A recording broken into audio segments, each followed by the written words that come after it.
Para quem não me conhece, boa noite, prazer. Obrigado, Ademir, pelo convite. Marcelo, por estar aqui me aturando mais um pouquinho, depois de tanto tempo.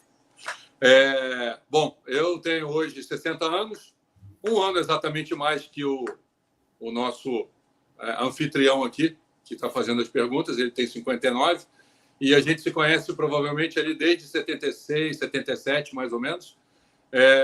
Eu tenho uma escola de tênis em Niterói, já há 42 anos. No meio dessa caminhada, morei alguns anos nos Estados Unidos, trabalhando em Nova York, depois na Flórida. Nos últimos 12 anos, venho trabalhando em televisão também, fazendo os comentários, com 9 anos na Fox, agora os últimos 3 na ESPN. Trabalhei com equipe de competição durante muito tempo. Quando recebi o convite para trabalhar na Fox, ficou meio inviável poder dar atenção devida para a molecada de competição, viajar e estar envolvido nos finais de semana ali, sempre de quinta a domingo, com as transmissões. E aí eu optei por um lado. Pensei que fosse ser uma coisa momentânea, mas eu realmente me apaixonei por essa área, por essa função, até porque eu já tinha feito faculdade de jornalismo, então meio que uniu o meu lado treinador com o meu lado de jornalista, e venho ali já há 12 anos, né, nessa área. Continuo com a escola aqui em Niterói, não mais com treinamento de competição, mas com 6 professores trabalhando comigo, iniciação. Quando a molecada chega ali no nível de competição, eu prefiro encaminhar para alguém. Ou se a molecada quiser continuar treinando, mas é difícil acompanhar, principalmente porque no final de semana a gente está sempre envolvido com algum torneio, na maioria, praticamente do ano todo. Então, e além disso, eu acho que, já que o assunto aqui é COSAT, a gente, Marcelo, viveu a primeira leva, o primeiro circuito COSAT da história, né? A Confederação Sul-Americana de Tênis, ela já existia, mas no ano ali de 80, é isso, né? 1980, a gente... Você estava no Orange Bowl também? Estava, né? Estava. Tá, a gente foi para o Orange Bowl no final do ano, que é exatamente essa data agora, que todo mundo vai jogar ali Ed Hair, Orange Bowl. Existia o Sugar Bowl também, que era jogado em New Orleans, e tinha o Rolex, que era jogado em Nova York, que inclusive foi a academia para onde eu me desloquei, fui trabalhar lá em Port Washington. Então tinha essa sequência de torneios em dezembro, e aí, na sequência, a gente acabou seguindo, descendo para a América do Sul e fazendo o primeiro circuito COSAT da história. Foi janeiro, fevereiro, terminando no Brasil. E a gente teve essa experiência e foi bem interessante. Eu fiz ela jogando 2 anos, ali 80, depois 81, os 2 últimos anos de 18, e depois muitas outras vezes como treinador, em algumas vezes ela circuito inteiro, começando lá em cima, na Venezuela, indo até chegar no Brasil, em outras só a parte de cima, em outras só a parte de baixo, e enfim, é uma experiência para quem deseja e sonha em jogar tênis. Eu acho que é uma experiência que todo mundo tem que passar por ela, porque ela é transformadora. É isso. Legal. Bom, então tá. Feitas as apresentações aí, Silvio, a gente vai começar bem pelo básico ali, né? E depois a gente vai aprofundando um pouquinho mais os assuntos, tá? Exatamente o que é o COSAT e o que ele... qual é o seu papel ali no mundo do tênis, do tenista? Bom, a Confederação Sul-Americana, ela, muito antes, eu acho que de haver circuito ITF, haver tudo que existe hoje, ela queria criar, a ideia era criar uma identidade do tênis sul-americano, ou seja, de alguma maneira, criar um circuito onde jogadores da América do Sul pudessem jogar entre si sem precisar com que eles precisassem fazer longas viagens. Ou seja, aproveitar. Hoje você tem etapas do circuito COSAT praticamente todo ano, e é possível você fazer giras menores, mas o circuito COSAT, propriamente dito, ele inicia em 1980, com a primeira etapa sendo jogada na Venezuela, em Caracas. Depois essa primeira etapa acaba mudando muitas vezes ali, não só a etapa da Venezuela, mas todas as etapas acabam mudando de sede. Naquele ano que a gente joga, a etapa da Colômbia era em Cali, mas em outros anos começou a se dividir, começou a ter muita gente jogando, e aí começou a entrar, ao longo do tempo, começou a entrar as etapas de ITF, e aí separa, o 18 joga numa cidade, 14, 16 acaba jogando em outra. Então, normalmente ali, Colômbia joga 14, 16 em Bogotá, Barranquilla acaba jogando 18, mas foi uma ideia da Confederação Sul-Americana para poder fazer com que toda a molecada da América do Sul pudesse jogar entre elas para poder de alguma maneira, sair ali do lado nacional, né, que o Brasil acaba tendo, talvez, ali o maior circuito de toda a América do Sul, mas para que todos os sul-americanos pudessem jogar entre si, jogar entre eles, para que isso pudesse fortalecer não só o lado técnico, mas também eles se encontrarem, se conhecerem, e isso acabou tomando uma dimensão gigantesca, né? Eu acho que talvez seja ali o primeiro momento que essa molecada tem uma experiência internacional, ter uma experiência de sair de casa, viajar com um grupo, com uma equipe, com um time, e ter que se virar sozinho. Em algumas etapas você fica em casa de família, em outras você acaba ficando em hotel. Ou seja, é a primeira oportunidade ali que se tem de viajar, de jogar, de ter que se discutir uma marca de bola não falando português, né? Nós, brasileiros, somos o único país da América do Sul que não fala o espanhol, então, obviamente, você tem que aprender a se virar no outro idioma. Se vai vir um árbitro na quadra para você ter que reclamar uma marca, você vai ter que se virar. Ninguém vai tentar te entender falando português, ou seja, o brasileiro que vai ter que se virar para falar espanhol. E isso a gente vai aprendendo, a gente vai se virando, aproveitando as casas de família. E eu acho que é uma experiência única para quem quer realmente jogar tênis. Eu acho que não só uma experiência única, mas também a primeira grande experiência de você ter que se virar num outro país e uma facilidade de você, de alguma forma, poder entender o espanhol. Legal. E, Silvio, o que você acha que as famílias que estão ouvindo, os pais... Espera aí. Opa! Vamos lá, caiu aqui, já voltei. Tudo bem. O que você acha importante que os pais devam saber sobre a importância do filho participar do circuito COSAT? O que é importante? A partir de quantos anos qualquer um pode jogar? Tem qualify, tem que ter ranking nacional? Como é que funciona, Silvio? Olha, hoje, né, isso veio mudando, né, ao longo do tempo, isso veio mudando, né? Então, obviamente, para jogar o 18, ranking ITF é necessário.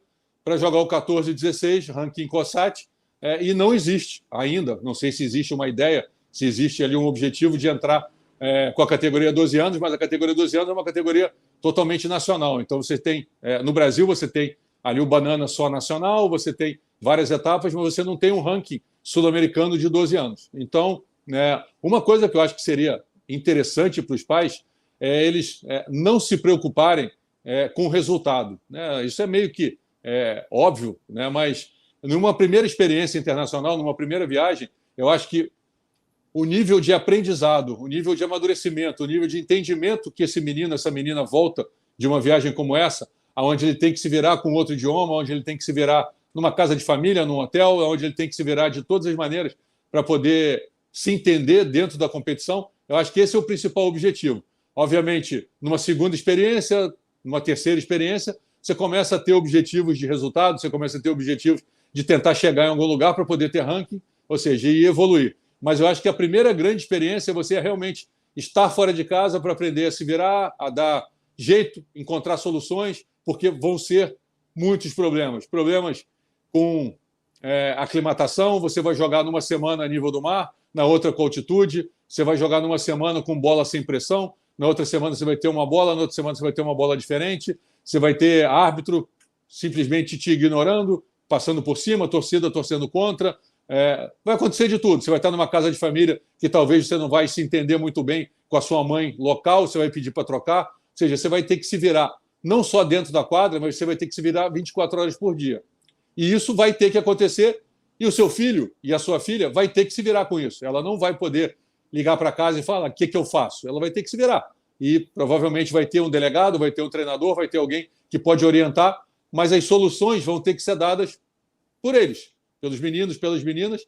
E eu acho que o nível de amadurecimento que vai se ter ao longo dessas semanas, sejam elas 3, 4, 5 ou as 10, 12 semanas que vai ter todo o circuito COSAT, eu acho que é fundamental para o amadurecimento não só do jogador, mas do ser humano. Então, tirar proveito da melhor maneira possível e não tentar ajudar de alguma maneira, deixar que aquilo ali seja vivido da melhor forma possível, porque o amadurecimento e o enriquecimento vai ser fundamental para o crescimento do ser humano e os filhos que vocês vão estar ali.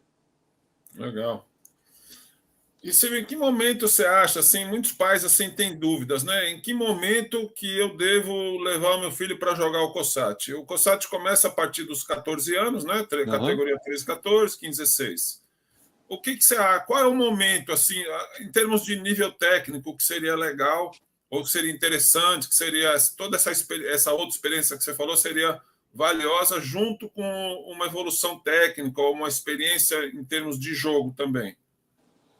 Marcelo, eu acho que um parâmetro, né, que eu acho que fica interessante, né, você pegar a evolução natural dos seus alunos, de quem treinou comigo.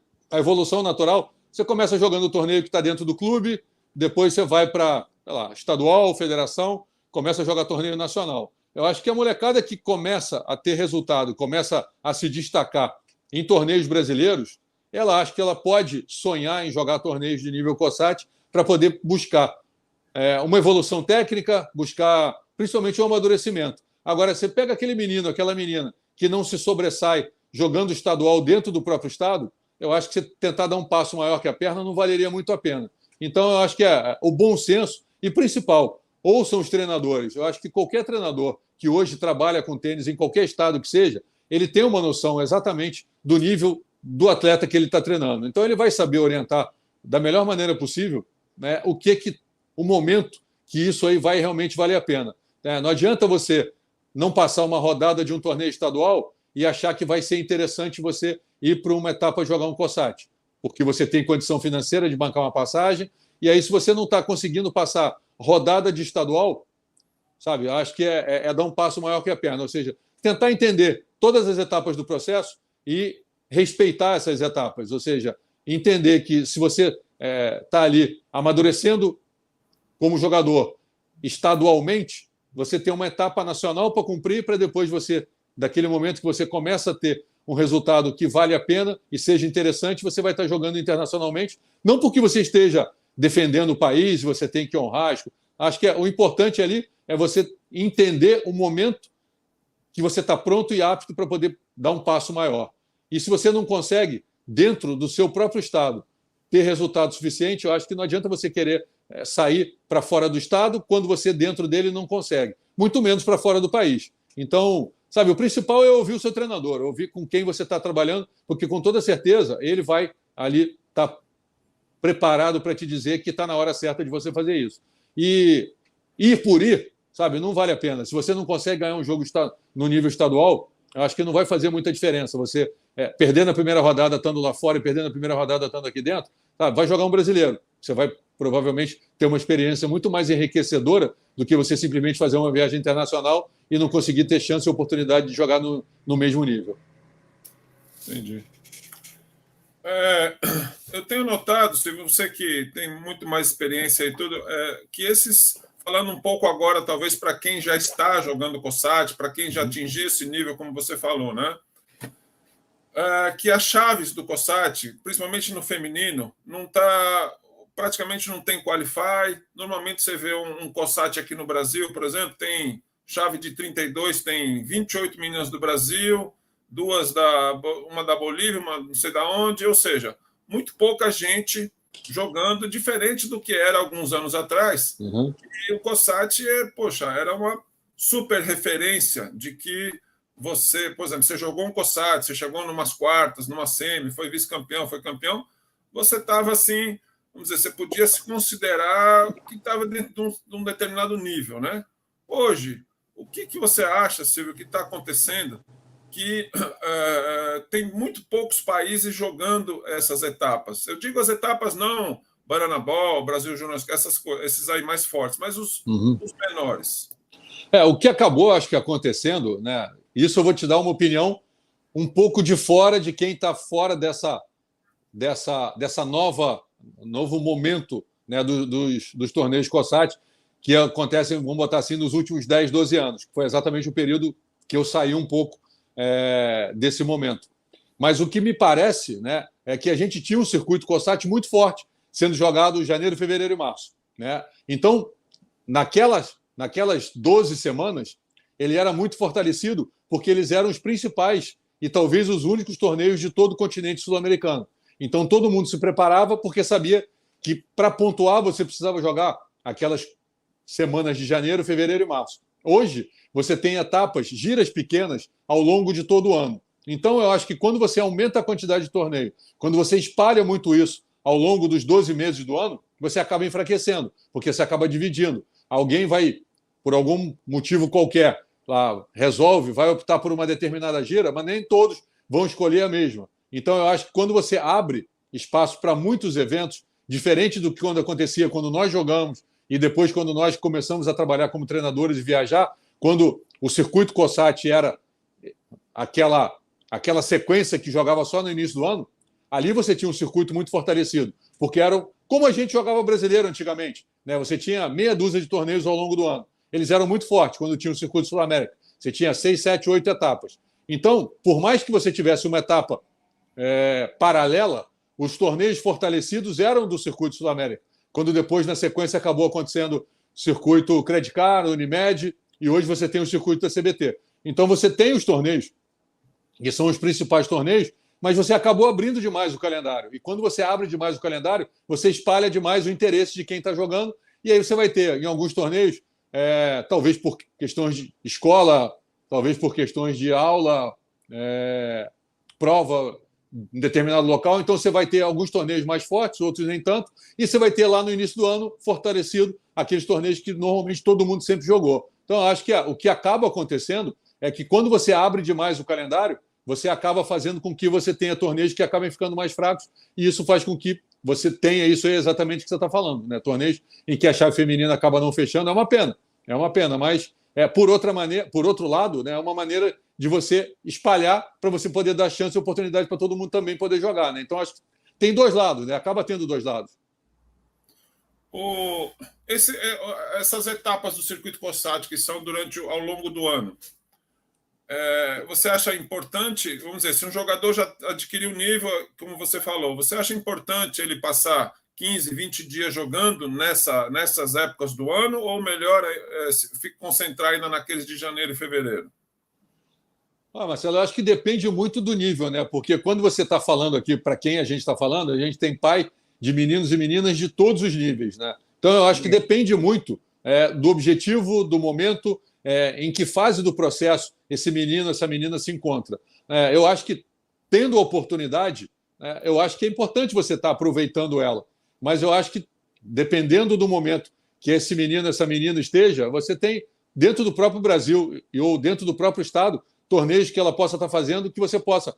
Vai ter gente que vai falar que você vai viajar internacionalmente, você vai gastar uma passagem mais cara, é mais caro. Enfim, isso eu acho que é tudo muito relativo. Então, dependendo do interesse, né, de um menino ou de uma menina, talvez valha mais a pena você jogar um torneio estadual jogando uma categoria para cima do que você jogar um torneio da sua idade, onde você vai ter um nível mais fraco. Então, por isso que eu acho que o papel do treinador ele é fundamental para fazer esse tipo de orientação. Talvez você ache, né, um pai ache que você vai escolher 2 torneios para jogar, Paraguai e Argentina, e vai chegar lá, o nível vai ser fraco, a pontuação não vai ser boa, e você teve uma despesa muito alta. E se ele ficasse no próprio estado e jogasse uma categoria acima, ele teria um torneio muito mais fortalecido e que enriqueceria muito mais como experiência para ele. E a despesa seria praticamente zero, porque ele estaria dentro de casa, não precisaria viajar, não precisaria perder aula, poderia ficar com a família, ele poderia ter uma experiência muito mais enriquecedora e que poderia ajudar e fortalecer ele muito mais como jogador. Então, eu acho que são detalhes que o papel do treinador, eu acho, nesse momento, é fundamental que haja esse diálogo, essa conversa, para que o treinador seja ouvido e ele também se interesse em saber para ele buscar e se interessar para ver a lista do COSAT, para ver o que está valendo a pena ou não, porque eu acho que tem muita coisa que pode acontecer que você, às vezes, não precisa estar investindo tanto e está, de repente, beneficiando o atleta de uma maneira melhor quando você tem um torneio que você pode jogar dentro do teu clube, dentro da sua própria cidade, jogar um torneio, dependendo da idade, ele é um menino de 15, 16, jogar um torneio de primeira classe, e ele vai evoluir muito mais do que ele fazer uma viagem internacional num torneio que vai estar fraco e ele vai simplesmente só para poder chegar lá e voltar dizendo que eu fui a semi de uma etapa do COSAT. Isso eu vejo muito hoje em Instagram, né? As pessoas botam semi de um sul-americano. Eu acho que sul-americano... Bom, eu não estou criticando ninguém, eu acho que todo mundo faz a divulgação da forma como, bem entende. Mas, por exemplo, acabou de ter uma etapa agora aqui no Centro Olímpico, no Rio de Janeiro. E eu vi muita gente postando quartas de final de um sul-americano. Desculpa, aquilo não é um sul-americano, né? Aquilo é uma etapa de COSAT, né, jogada no Rio de Janeiro, dentro do Centro Olímpico, Mas Sul-Americano é outra coisa. Sul-Americano é o campeonato por equipe, onde os 3 primeiros do Brasil são convocados e vão ser jogados. Aquilo é uma etapa do circuito da Confederação Sul-Americana de Tênis. Mas é que fica bonito, né? Você fazer uma postagem no Instagram dizendo que você fez quarta de final do Sul-Americano. Aí o amiguinho da escola vai falar: puxa, você fez semi do Sul-Americano? Ah, fui. Não foi, né? Não foi, mas, enfim, acho que cada um se autodivulga como quer, mas é uma maneira de você dar uma volta na realidade, né? Você está se iludindo, né? Tudo bem, você quer iludir, está tudo certo, mas não é, né? Você chegar numa etapa de COSAT como essa, não sei nem qual foi o nível que foi jogado essa agora, da semana passada no Rio, mas dizer que chegar numa semi de um torneio como aquele é ter chegado à semi de um torneio sul-americano, desculpa, quem entende de tênis sabe que não é isso, mas tudo bem. Isso acontece em torneios brasileiros, acontece em torneios... Exatamente. Você joga uma etapa de um circuito da Rota Nordeste e aí fala, eu fui semi do Campeonato Brasileiro.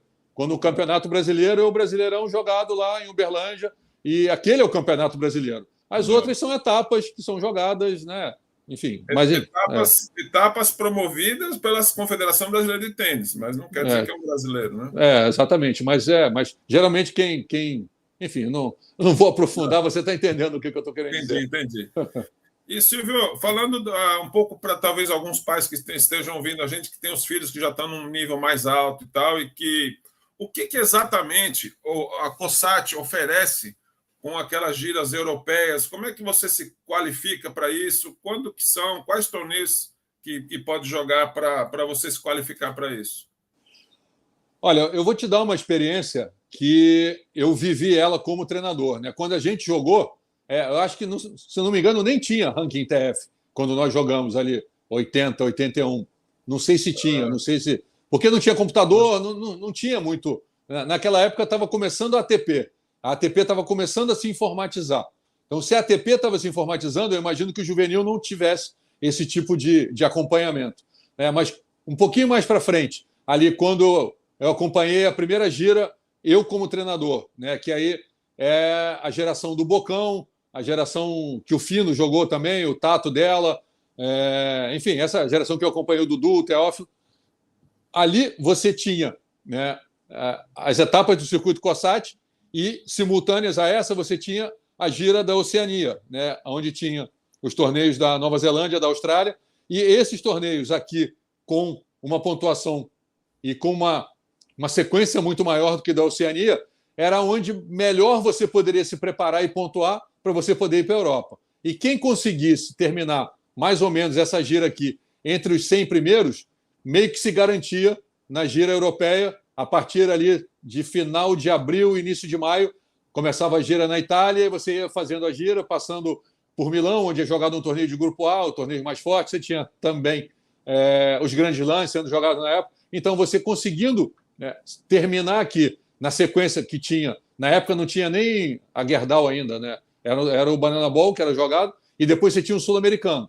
E aí, desse Sul-Americano, tinha geralmente uma distância ali de 3 semanas a um mês, e aí você se classificava para jogar a gira europeia. Então, ou seja, você saindo daqui, estando entre os 100, você se garantia na chave, você se garantia com hospedagem, com alimentação, você se garantia para, no mínimo, poder estar diminuindo o custo de uma gira europeia, onde você poderia estar jogando os maiores torneios do mundo, com os melhores jogadores do momento, com uma despesa relativamente mais baixa, por você estar ali entre os 100 primeiros, dependendo do tamanho da chave do torneio que você jogasse, você conseguiria estar numa chave, se não tivesse na chave, estaria se garantindo no quali, ou seja, você se confirmaria que uma gira europeia valeria a pena, você não iria lá para ficar de alternate e, quem sabe, não entrar. E o grande, eu acho que interessante, né, é que você tem, paralelo à gira europeia dos torneios mais fortes, você tem uma gira europeia dos torneios mais fracos, que se você, por exemplo, em uma semana não consegue entrar nos torneios mais fortes, você tem paralelamente, você pega um trem e em algumas horas você está num torneio de nível mais fraco, ou seja, você consegue estar jogando, você não interrompe, você não fica uma semana sem jogar, e você consegue estar, dependendo do nível do ranking que você tenha, você consegue tirar proveito de 100% e está jogando, está realmente se entendendo, porque eu acho que é exatamente ali na Europa que os melhores jogadores do mundo vão estar se encontrando. Você vai ter os americanos, você vai ter os europeus, você vai ter todos os sul-americanos, e dali você vai conseguir ter uma ideia do que é a realidade. Dali você vai poder ter um parâmetro e se comparar com o resto do mundo para saber se o que você está fazendo está longe, está perto, está no meio, ou se não tem nada a ver. E ali você vai ter aquele ou choque de realidade ou uma alegria muito grande em saber que você está jogando no mesmo nível de igual para igual e que você, se mantendo naquele nível, você vai conseguir jogar tênis. Eu acho que é uma maneira que esses meninos ali com 15 para 16 anos, meninas, talvez até antes, consigam entender que tudo que eles fizeram ali desde os 7, 8 anos de idade valeu a pena para poder dar continuidade na carreira deles. Então, assim, hoje, estando entre os 100 primeiros do ranking COSAT de 13, 14 anos, gera alguma oportunidade? Olha, Marcelo, essa resposta como eu saí, né, nesses últimos 10 anos desse universo, eu não sei te dar essa conta, eu não sei exatamente. Eu estou te falando, quando eu fiz essa viagem, quando eu fiz essa gira, até a última vez que eu fiz, era mais ou menos essa conta que se fechava. Essa resposta do que vem acontecendo nos últimos 10, 12 anos, essa realmente eu não sei. Não é um número que eu tenha feito isso atualmente. Então, por exemplo, agora, eu estava em Roland Garros esse ano, o Duda estava com o Gustavo Almeida. E ele estava fazendo a gira, jogou Charleroi na semana anterior, ele jogaria o quali de Roland Garros, e ele conseguiu ir muito bem em Charleroi e acabou entrando de special. Ele acabou ganhou o jogo de quarta de final um dia antes de começar o quali em Paris. Então, ele estava ali entre os 100 dos 18 anos, mas ele não era a chave, ele seria cabeça do quali.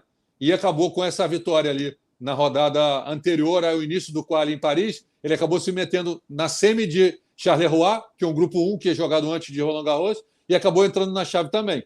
Então, eu imagino que se você fica entre os 100 hoje da ITF, você consegue se garantir em fazer a gira, mas não sei se você está direto na chave. Eu acho que depende do tamanho das chaves.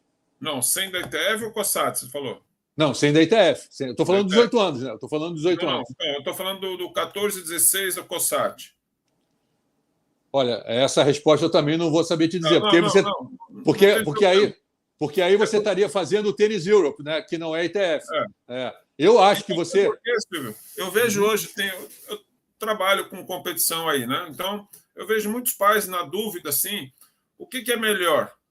O meu filho jogar COSAT 15, 16, obviamente, se ele já tem ali vai fazer 15 anos, ou já fez 15, né? Ou, que acho que é a pergunta aqui do Josuel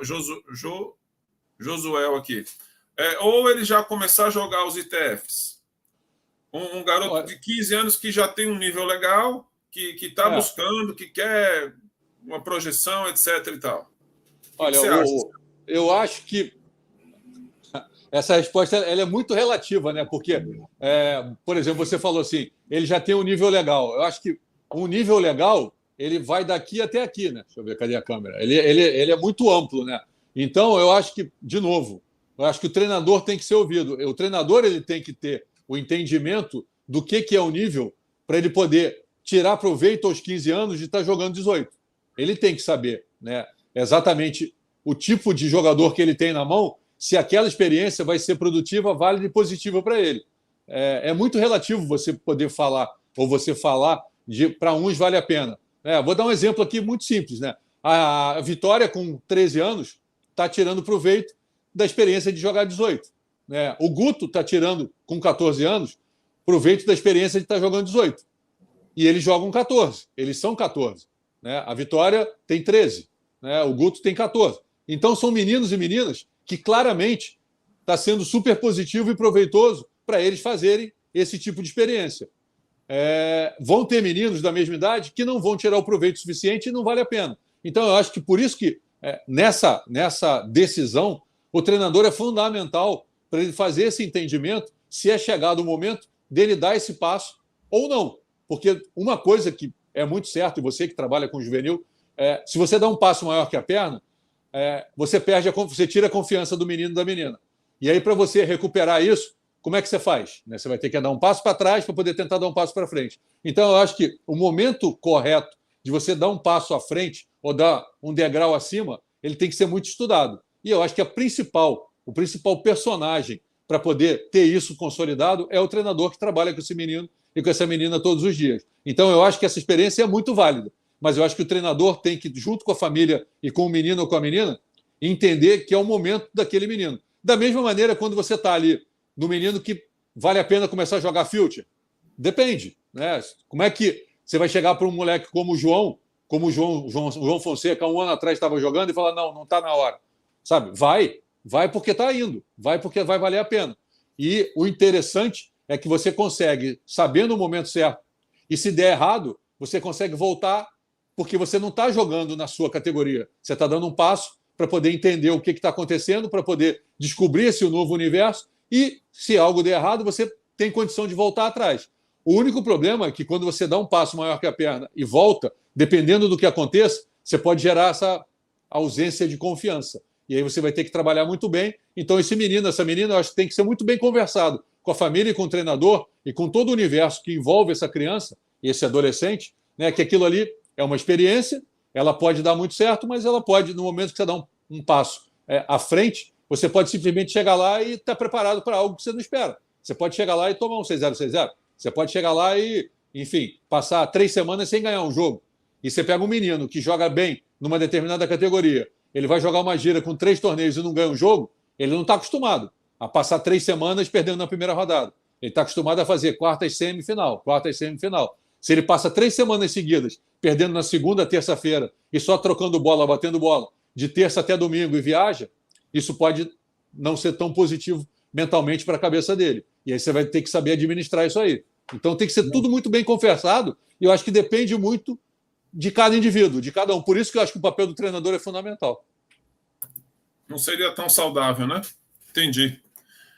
A gente vê também, né, muita gente, até porque tem muitas crianças, principalmente as meninas, que começam muito precocemente no circuito ITF, né? Eu sei que o tema aqui é COSAT, mas tem muita, até acho que por conta aí da Vitória, da Naná, outras meninas de 13, 14 anos que estão começando a jogar os ITFs com bons resultados, tem muita gente achando que é melhor começar nos ITFs, a menina, que a gente sabe que é a partir dos 13, o mais cedo possível, e pular, entre aspas, né, esse circuito COSAT. Então, por isso que eu te pergunto isso, porque é uma dúvida que eu sei que muitos pais têm. Vou pelo caminho, vou ser o melhor, como você falou, do estado, vou ser o melhor do Brasil, ou está entre os 5, 6 primeiros, depois vou para o COSAT. Quando vê, a criança tem 16, 17 anos, e aí que ela vai jogar os ITFs. Então, a gente sente, ainda mais que hoje, eu acho, né, que o COSAT não é aquela referência de nível que a gente tinha. Você está entre os 10 primeiros do COSAT ali, de 13, 14, não credencia nada para nada, eu acho. Né? Concordo. Pois é. E aí não é garantia de nada, é só que você está trabalhando direito. Mas que algo vai acontecer. Você está trabalhando direito, mas você não, como você falou, você não tem ideia do que está acontecendo com você, do seu nível. O meu nível, eu fui lá, joguei lá lá em Salvador, lá o COSAT de Salvador, e fui vice-campeão, e então meu nível está legal. Não, seu nível está legal se você for lá para a Europa e você jogar o Tennis Europe, 2, 3 etapas, e mesmo que você perca na primeira rodada, você olhar as outras meninas e meninos e ver como é que você está. Treinar com elas, pode até perder no primeiro jogo, não tem problema nenhum. Aí você vai passar lá uma semana treinando, vendo, olhando, e aí como a velocidade do saque de a direita da outra, se a outra joga completa, se não se a outra joga na rede, se a outra baixa a bola, varia, essas coisas todas. Não, meu nível aqui, Deus me livre, eu tenho que voltar a treinar 10 horas por dia. Né? Então, acho que tem muito essa coisa também. O feminino está tudo muito mais cedo, né? Então, se você for pegar, você acaba enfraquecendo o 14, porque as meninas boas de 14 estão jogando 18. Né? E as meninas boas de 18 estão jogando já WTA. Então, na verdade, o circuito da ITF do 18 tem muitas meninas de 14, 15 que estão jogando 18, porque as de 17 já estão na WTA. Isso faz com que o 14 fique enfraquecido, porque é tudo um degrau que você vai subindo, e quanto mais você vai antecipando, mais você vai enfraquecendo a base lá de baixo. Né? Se você pega as melhores de 14 estão jogando no 18, quem que vai jogar 14? As que não são tão boas. Né? E quem joga 16? Ninguém. Porque 16 é uma etapa que hoje meio que se entendeu que se pula. Né? E no 18, essa menina de 13, 14, que chega no 18, e ela consegue jogar no 18 porque as meninas de 18 não estão no 18. Já estão tentando pular o Future para o Challenger. Ou seja, fica sempre... 16, né? E aí você fica com uma falsa ideia da realidade, né? Porque está todo mundo fora da própria idade. E aí você vai pegar uma menina de 12 e vai querer jogar 14. Então está tudo meio que, tipo, todo mundo puxando para fazer essa antecipação para poder o processo ser acelerado.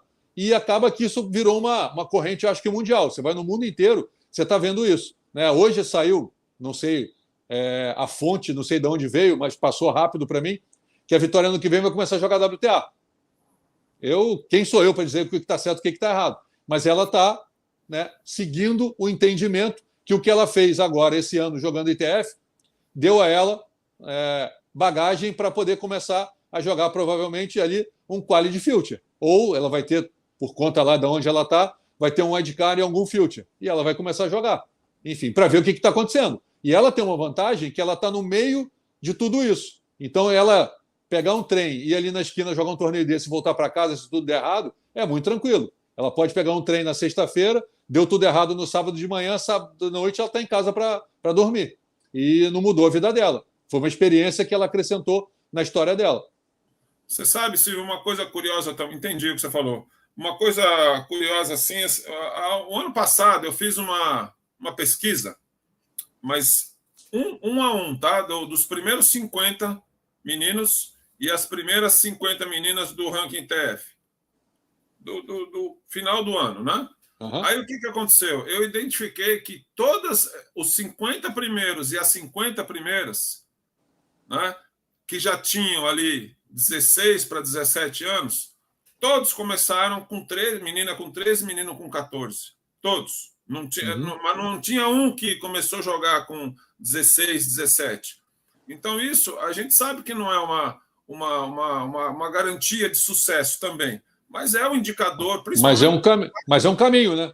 Pois é, principalmente para os pais, para eles chegarem naquele momento ali de 18, 17, 18, olhar um pouquinho o que meu filho fez, qual é o nível que ele está. Aquilo que você falou no começo. Ele tem que ter um nível para ele tomar certas decisões para ver se o treino está certo, se ele está treinando errado, se está tendo um pouco, se está tendo muito, se eu saque isso, se é direito aquilo, se não sei o quê, não sei o quê.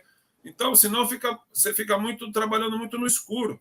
Porque você não tem uma referência real, assim.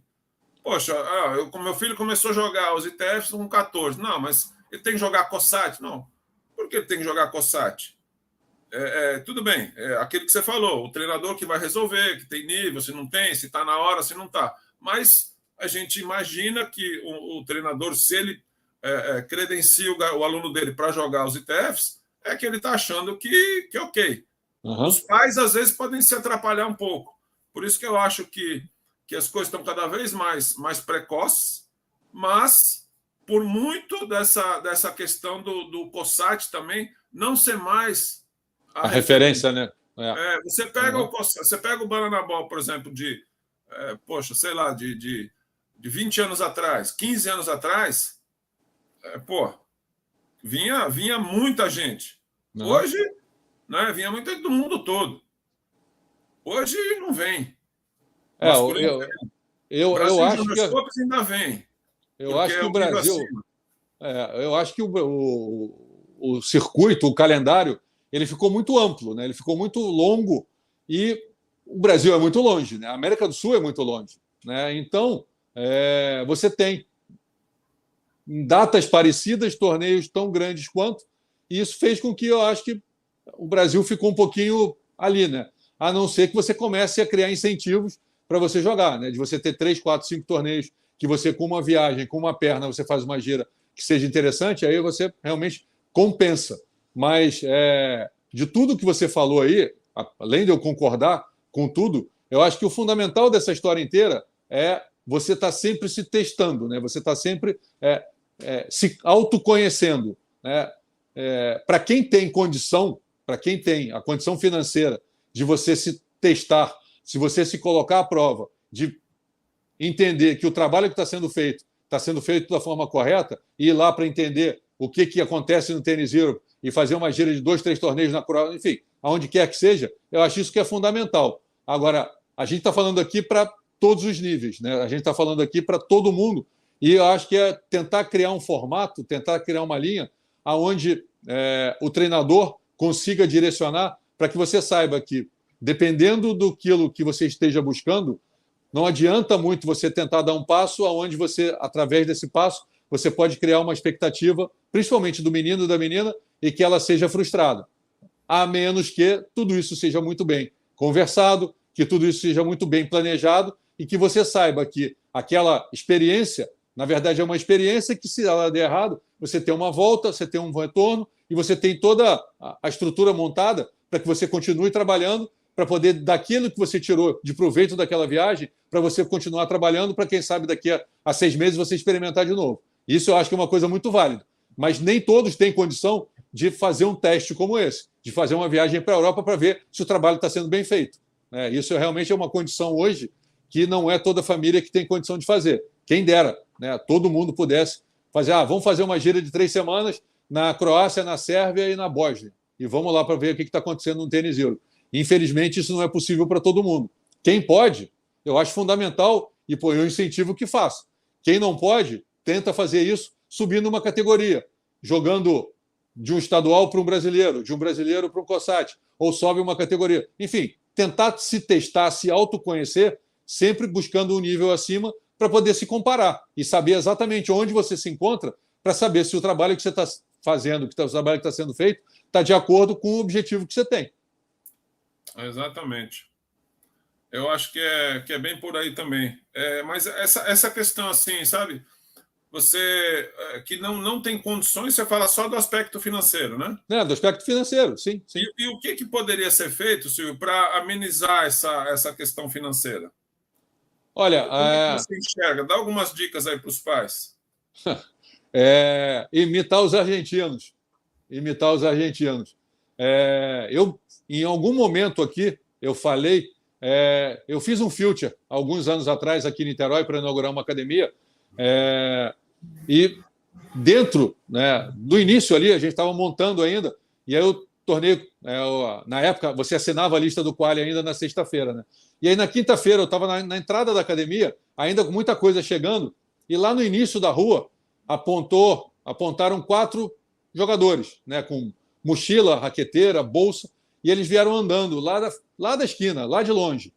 Eu achei estranho, porque normalmente, na época, não tinha Uber, né? E quem anda de táxi, ele desceria de táxi na porta da academia.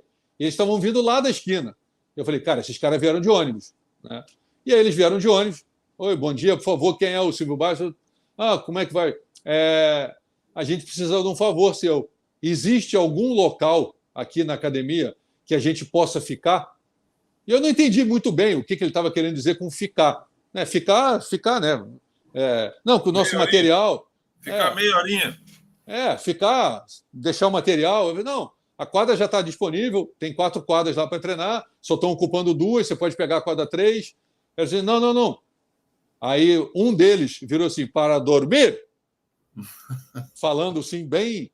Eu falei, olha, a gente tem o segundo... A academia estava sendo inaugurada. A gente tem um segundo andar da academia que vai ser uma academia de musculação e que não está pronta nem vai estar. Você quer olhar? Não precisa, é lá que a gente fica. Eu falei, tudo bem, é isso mesmo? Eu disse, não, a gente vai treinar, depois você mostra. Aí eles foram treinar. Aí eu perguntei, mas por que vocês vieram caminhando? Isso aqui, a gente pegou um ônibus do Galeão até Niterói e pegamos um ônibus do centro de Niterói até a academia. E saltamos na esquina, porque o ponto do ônibus era lá na esquina.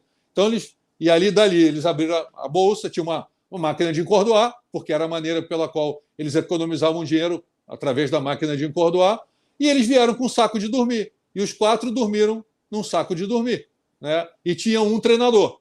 E o treinador comprando o sonho deles, viajando em saco de dormir. E um desses meninos, um era o Diego Hartfield, que chegou ali 100 e pouco do mundo, e os outros 2 eu não lembro, e o que melhor jogou tênis foi o Carlos Berlocq. Ganhou ATP 250, foi 30 do mundo, hoje é um treinador. E eles simplesmente, da melhor maneira possível, encontram formas de solucionar o problema financeiro. viajam sempre em grupos, o treinador é sempre dividido, vão dando um jeito, vão tentando fazer a viagem o mais longo possível para poder uma passagem poder ser dividida ao longo de várias semanas, e sempre que podem, ou ficam em casa de família, ou vão com saco de dormir, encordoam a própria raquete para não gastar mão de obra, encordoam a raquete dos outros para poder ganhar o dinheiro. Eles, na verdade, encordoavam a deles para não ter custo, e cada um encordoava uma raquete de alguém, cobrava $10. Esses $10 era o almoço, era uma refeição. Então, eles não pagaram para dormir, porque eu cedia um espaço. E o encordoamento custava $10, que eles faziam de alguém, e com esses $10 eles faziam uma refeição. E a despesa, você vai fazendo a conta, ela vai se minimizando. Eu não estou dizendo que isso seja a solução. Eu não estou dizendo que, quando eu coloquei isso, um pai veio falar comigo que eu estava dizendo que o filho dele tinha que ser mochileiro. Em nenhum momento não está aqui a minha intenção de que filho de ninguém seja mochileiro, para você poder jogar tênis. Eu acho que quem tem condição de ficar num hotel, está tudo certo, parabéns, ótimo, que bom. Mas o que o argentino não tem o problema, que se num momento ele tenha que dormir num saco de dormir para alcançar o objetivo e o sonho dele, ele vai fazer. E eu vejo que no Brasil, se isso for necessário, a maioria acaba não fazendo. Prefere que ele não vá do que ele vá dessa maneira. Então, isso é uma opção. Eu não estou aqui criticando o brasileiro que não vai e nem enaltecendo o argentino que vai. Mas eu estou dizendo que o argentino vai e ele acaba indo. E isso, o dinheiro, acaba não sendo um impedimento, ou a falta de ter onde dormir, para o argentino não é um impedimento. E na maioria das vezes para o brasileiro acaba sendo. Então, uma das soluções, não estou querendo aqui de novo, antes que alguém fale que eu estou incentivando ser mochileiro, não é essa a minha ideia. Mas você viajar com um grupo de vários atletas e tentar, de alguma maneira, minimizar a despesa, minimizar custo, isso eu acho que é um caminho. E você pegar um treinador para 5, 6 meninos, porque eu acho que é importante você ter ali o respaldo de alguém estar acompanhando, principalmente numa primeira viagem, principalmente no início de transição de juvenil profissional, que é um ambiente totalmente diferente, competitivo, onde a molecada vai estar lidando com adultos que já estão jogando no circuito há muito tempo. Eu acho que é importante você ter um ex-jogador, um treinador, para poder estar ajudando nessa transição. Então, você viaja ali com 4, 5, você pega duas equipes de treinadores diferentes. A Argentina faz muito isso, né? Os meus atletas e os seus atletas. Você vai numa gira, eu vou na outra. Os meus atletas vão com você em 2, 3 semanas, você volta e eu vou nas outras 2, 3 semanas. E a gente acaba se dividindo. E na Argentina isso funciona muito bem. Infelizmente, no Brasil, isso acaba não dando muito certo. Existe muito ego do jogador é meu, eu não quero que o meu jogador vá com você, porque eu não confio em você. Enfim, isso eu acho uma pena, porque eu acho que tem muito treinador competente no Brasil, isso poderia ser feito. E a gente não precisaria sair o tempo inteiro. Eu poderia confiar a você 3 jogadores para você fazer uma gira, e na próxima gira você não iria, porque você cuidaria dos seus negócios, e eu faria com os seus jogadores e está tudo certo. Mas eu vejo, infelizmente, que no Brasil isso não funciona muito bem. Eu acho uma pena, mas eu acho que copiar e imitar o modelo argentino, e muita gente fala, por exemplo, que não tem nada a ver com isso que a gente está falando, mas que o Brasil não tem um centro de treinamento. A Argentina não tem um centro de treinamento. Todos os locais de treinamento na Argentina são clubes que não têm uma estrutura que todo mundo idealiza e sonha, mas são clubes onde o que vale, na verdade, é a postura, é a atitude, é o comportamento, é a maneira como todos eles se comprometem dentro do processo para chegar em algum lugar. Mas se você pegar da onde saem os melhores jogadores da Argentina, são de clubes como qualquer clube que a gente tem aqui no Brasil, só que eu acho que a postura, né, e a atitude que eles têm ali dentro é um pouco diferente do que a gente tem aqui, infelizmente. E com atitude, eu acho que a gente chega em qualquer lugar. Entendi. Bom, voltando um pouquinho para o COSAT, você tem alguma coisa assim que você gostaria de falar, de acrescentar com relação ao COSAT, das coisas que a gente já falou? Olha, eu já falei isso aqui. Não, eu já falei isso aqui. Eu acho que qualquer menino, qualquer menina que tenha a pretensão, que tenha a intenção ou que tenha o sonho de jogar tênis, tem que fazer um circuito COSAT. Mas o circuito COSAT que eu estou falando não é essas 2, 3 etapas que acontecem isoladas ao longo do ano. Eu estou falando do circuito COSAT, que é jogado nas férias nossas do nosso verão, janeiro, fevereiro e março. Tentar pegar as etapas de cima, que começam Hoje não mais a Venezuela não tem mais etapa, começa na Colômbia e desce, né, a primeira leva, o primeiro braço, né, ou a segunda que termina aqui no Brasil. Diferente dessas etapas isoladas, como essa que acabou de acontecer agora semana passada. Eu acho que quem tem realmente a intenção, eu acho que aquilo ali simula muito de perto o que é uma vida de jogador de tênis. De você ter que estar pegando um voo a cada semana, você ter que estar jogando com bola diferente, com altitude diferente, um hotel diferente, com pessoas diferentes. Eu acho que é fundamental na vida, principalmente na base de quem quer jogar tênis, jogar um circuito COSAT. De novo, um circuito COSAT jogado em janeiro, fevereiro e março. Não essas etapas aqui que eu acho que se assemelham muito com etapas de um circuito CBT. Eu acho que essas são muito parecidas. Então, quem jogou, por exemplo, semana passada, essa etapa que teve no Centro Olímpico, foi um torneio aparentemente muito parecido com qualquer etapa de qualquer torneio CBT.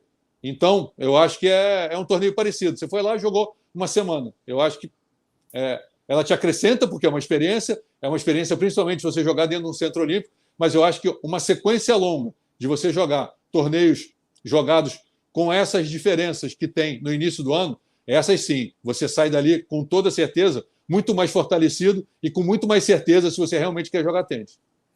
E essas do começo do ano são normalmente mais fortes também, o grupo mais alto, né, Silvio?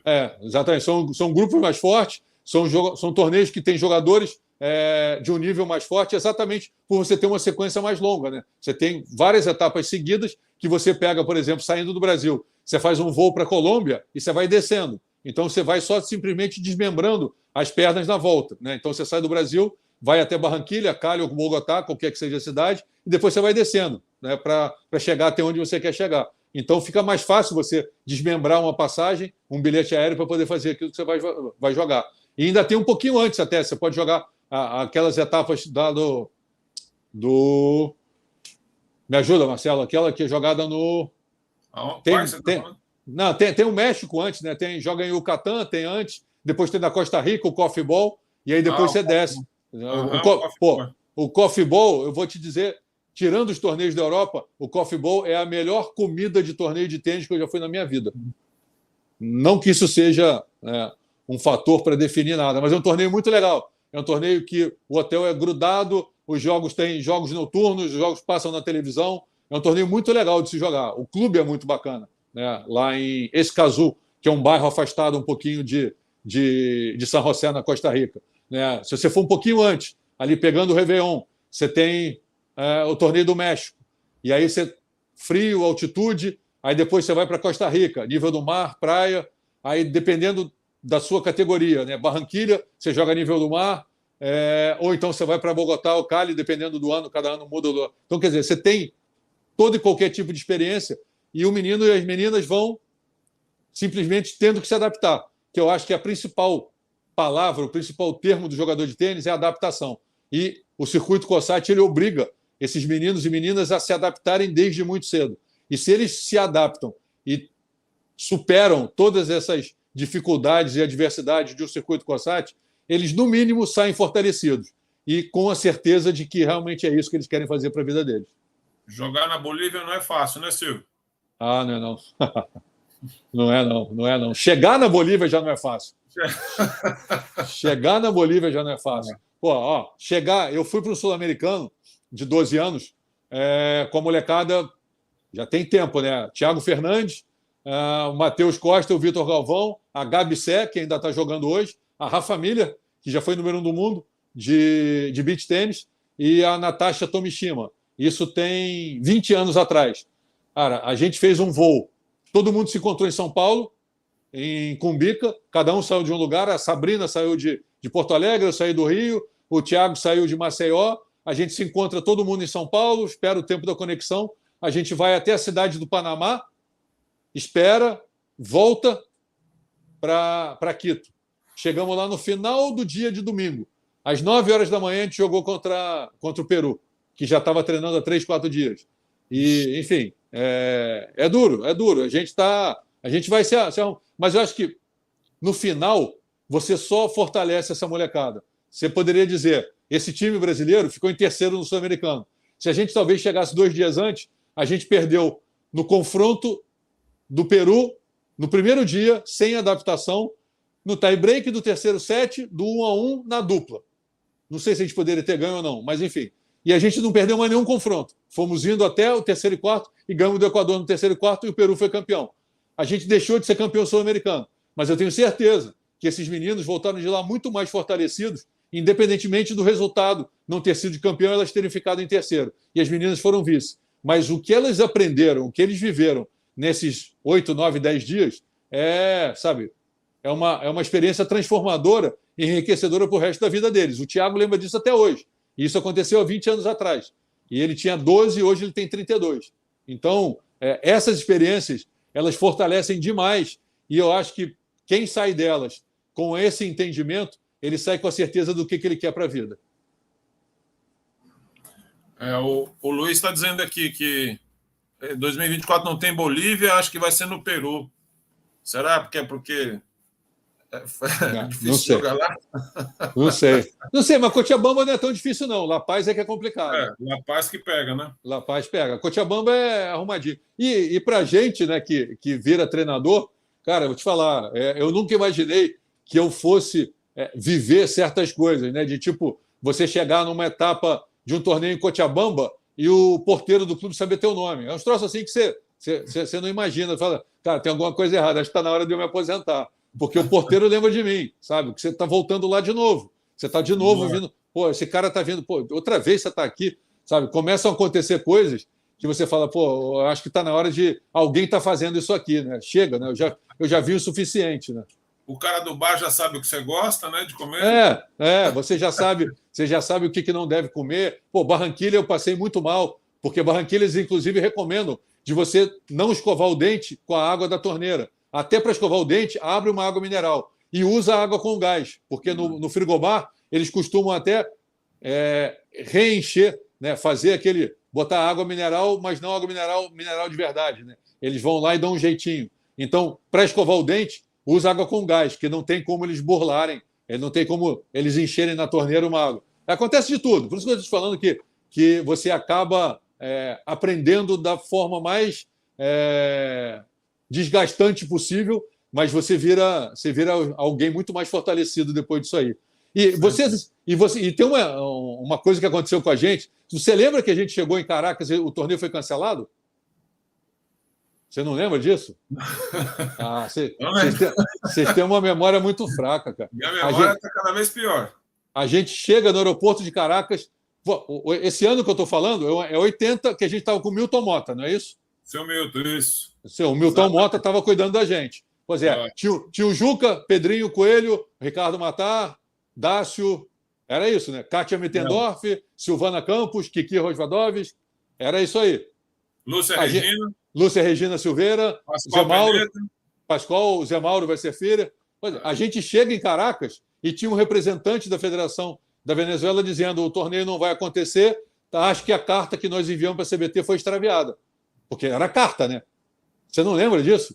E a gente ficou horas no aeroporto de Caracas esperando o Milton Mota encontrar uma solução.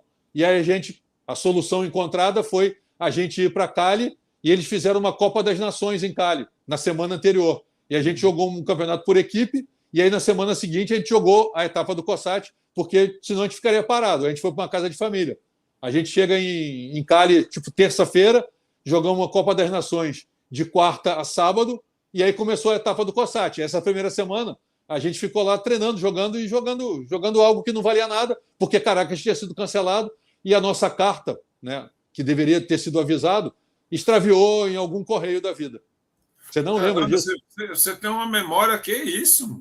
Pô, mas isso aí tem que lembrar, pô. A gente ficou... Eu não lembro, parabéns. A gente ficou 10 horas no aeroporto de Caracas sem ter o que fazer, batendo bola, dormindo, pô, brincando na esteira, correndo, e o Milton Mota pegando o telefone, ligando, o que a gente vai fazer, para onde que a gente vai, até que finalmente a gente consegue trocar as passagens e a gente vai para Cali. E aí em Cali a gente fica em casa de família. Cada um espalha para um lado, a gente fica em casa de família. No Canhas Gordas, que era o nome do clube. Canhas Gordas, esse nome eu lembro. Tá vendo? Não, eu lembro do nome. Não... Pô, não vou esquecer nunca. Deixa eu te fazer a última pergunta aqui para encerrar. Nada a ver com o nosso tema, tá? Mas acho que é um tema aí bem atual aí, se o Edmir me permite aí, se você também me permitir. À vontade. Eu queria que você desse uma, assim, todo mundo está falando do momento que o tênis feminino está passando, né? Com diversas jogadoras aí fazendo um monte de coisa legal, várias coisas legais, enfim. O que você acha? Quais seriam as coisas que a gente poderia fazer para aproveitar esse momento que todo mundo tanto está falando, que falou na época do Guga, que o momento não foi aproveitado, que isso, que aquilo? Olha, O que você acha Marcelo, disso, hein, Silvio? eu acho que esses momentos eles são muito cíclicos, né? Uma geração, se você pegar essa geração que tem Bia, Laura, Luísa, Carol, Gabi, é uma geração que a Ingrid também é uma geração que se conhece e joga juntas desde 10 anos de idade. E é uma geração que eu acompanhei muito de perto, porque eu treinava a Bruna e a Luísa, Bruna Magalhães e Luísa Ortiz, que são exatamente da mesma idade. Então, o Mundial de 14 anos em Prosteyov, o time do Brasil tinha a Bia, tinha a Carla Forte, que também era dessa idade, e tinha a Bruna, que foram para o Mundial. Elas classificaram no Sul-Americano, ficaram entre as 3 e foram para o Mundial em Prosteyov. Então, eu acho que essa geração ela é muito forte desde sempre. E essas gerações elas são muito cíclicas, né? Para mim, o principal, né, de você aproveitar uma onda, né, você surfar uma onda, como se pode dizer, é você tentar incentivar essas meninas de alguma maneira, e eu acho que a CBT está fazendo isso muito bem, que essas meninas mais novas tenham esse tipo de, não sei se a palavra é intercâmbio, mas que elas consigam vivenciar momentos com essas meninas mais velhas, né? Indo para as etapas da Billie Jean King Cup, que elas possam estar vivenciando essas experiências, quanto mais, melhor.